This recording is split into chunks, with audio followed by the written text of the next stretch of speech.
Assalamualaikum warahmatullahi wabarakatuh. Selamat siang Bapak Ibu semuanya. Mudah-mudahan semuanya dalam keadaan sehat walafiat.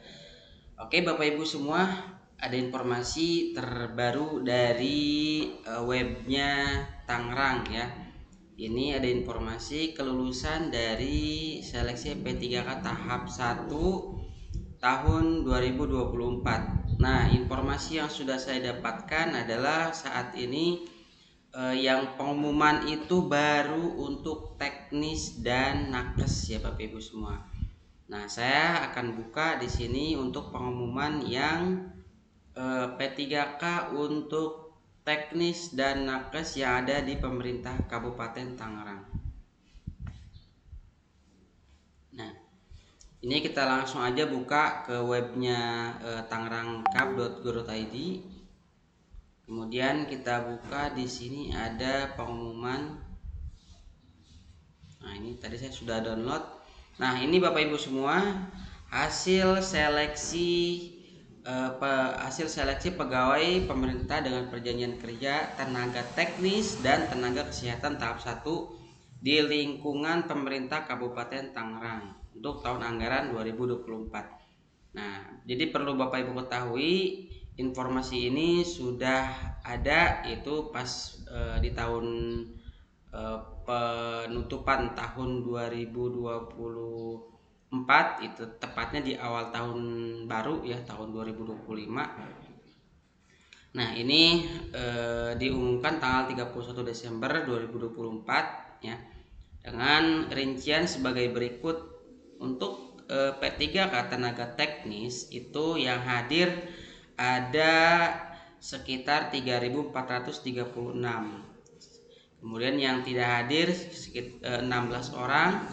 Kemudian yang hadir di gedung pernikahan Geraha Angkasa Pura 1 Kemayoran Jakarta yang hadir 1 dan tidak hadir 0. Nah, untuk rekapitulasinya yang hadir itu sekitar 3.437.000 ya, 3.437. Kemudian yang tidak hadir itu 16 orang. Jadi totalnya 3.453. Itu untuk P3K tenaga teknis. Kemudian untuk P3K tenaga kesehatan, yaitu yang hadir atau yang mengikuti tes di titik lokasi ujian di Gedung Kitri Kabupaten Tangerang, yaitu yang hadir 172 orang. Kemudian yang tidak hadir semua karena 0 ini. Kemudian yang di gedung pernikahan Geraha Angkasa Pura 1 Kemayoran, yaitu ada 1 orang yang hadir dan tidak hadir 0. Nah, artinya rekapitulasi keseluruhan yaitu untuk teknis tenaga kesehatan yang hadir 173 dan total akhir 173. Nah, jadi kalau ditotalkan secara keseluruhan baik teknis tenaga teknis yang umumnya, kemudian tenaga teknis khusus kesehatannya itu ada total 3.626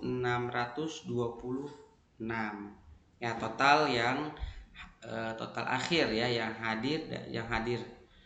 Nah, ini dengan rincian sebagai berikut untuk kelulusannya.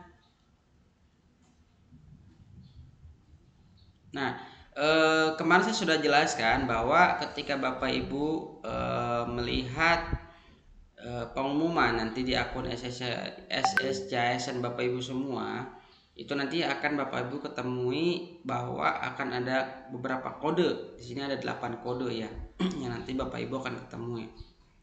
Nah, kebetulan untuk di Kabupaten Tangerang, yaitu dari total keseluruhan tadi yang mendaftar untuk di tahap 1 ya.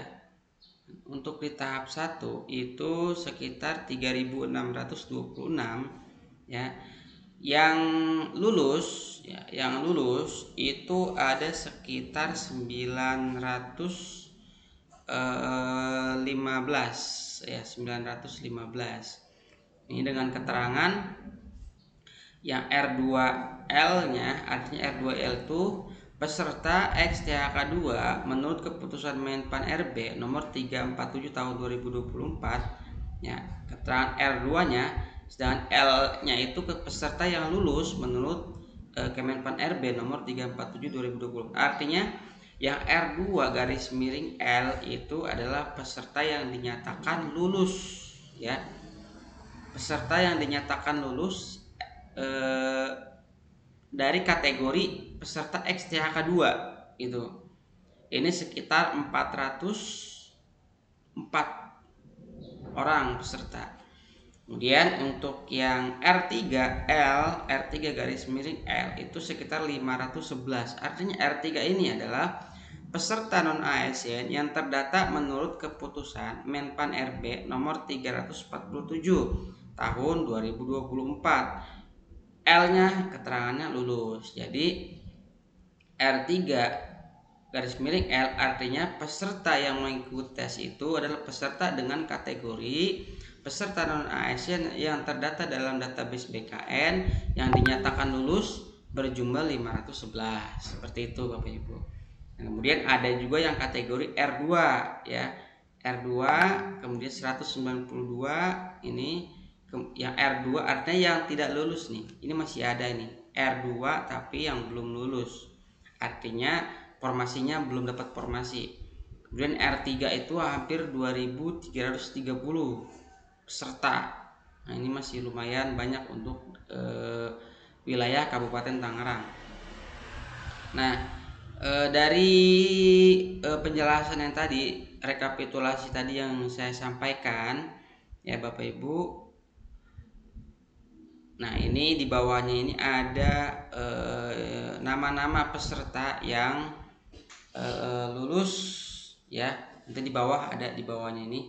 Nah, ini adalah beberapa persyaratan yang harus Bapak Ibu lengkapi untuk mengisi daerah daftar riwayat hidup ya. Ini ada beberapa file yang sudah disiapkan dan silakan untuk disesuaikan ya. Ini lampiran 1, lampiran 2. Nah, ini adalah lampiran untuk yang lolos ya, yang lolos. Nah, ini contohnya ini ada di analisa perkebunan ahli pertama. Nah, ini dia dengan formasinya ada 1. Artinya formasinya 1, pesertanya 1, hadir 1. Ini auto lulus ya kalau begini caranya nih. Nah, ini dia. Nah, ini. Kemudian ada juga di bawah ya ini. Nah, kalau ini 8 formasinya 8, kita nggak bacanya seperti gini ya. Formasinya 8, kemudian formasinya 8, peserta, jumlah peserta ada 4, yang hadir 4. Nah, ini ada berarti ada 4 formasi lagi yang kosong yang bisa diperebutkan oleh K3 nanti untuk tahap 2-nya ya. Ini ada di penyuluhan pertanian ahli pertama. Jadi ini juga bisa kita baca untuk yang pendaftar yang tahap 2 ya. Ini bisa ngebacanya seperti ini ya. Nah, ini ada formasi 8. Kemudian formasi 8 ya. Ini jumlah pesertanya ada 4.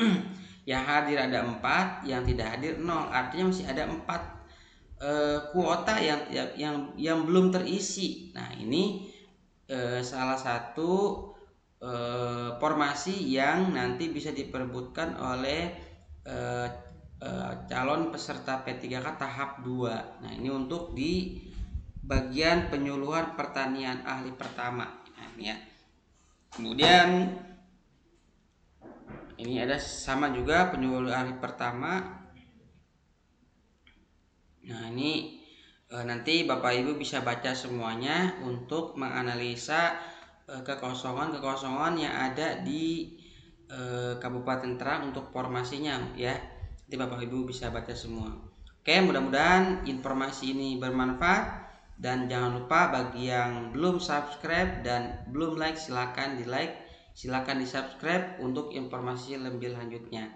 Dan untuk P3K saya akan terus mengupdate informasi pengumuman hasil seleksi kompetensi P3K untuk guru ya. Karena untuk guru itu sampai detik ini itu belum diumumkan secara nasional. Artinya pihak Panselnas masih melakukan pengolahan data ya. Menurut informasi yang saya dapatkan juga, ini pengolahan data, salah satu pengolahan data itu terkait dengan afirmasi. Nah, afirmasi untuk yang sertifikasi untuk guru. Nah, tentunya ini nanti perlu kita konfirmasi ulang, dan juga memang untuk data tersebut itu ada di Kemendikdas ya, Kemendikdasmen ya. Jadi kita tunggu informasi selanjutnya.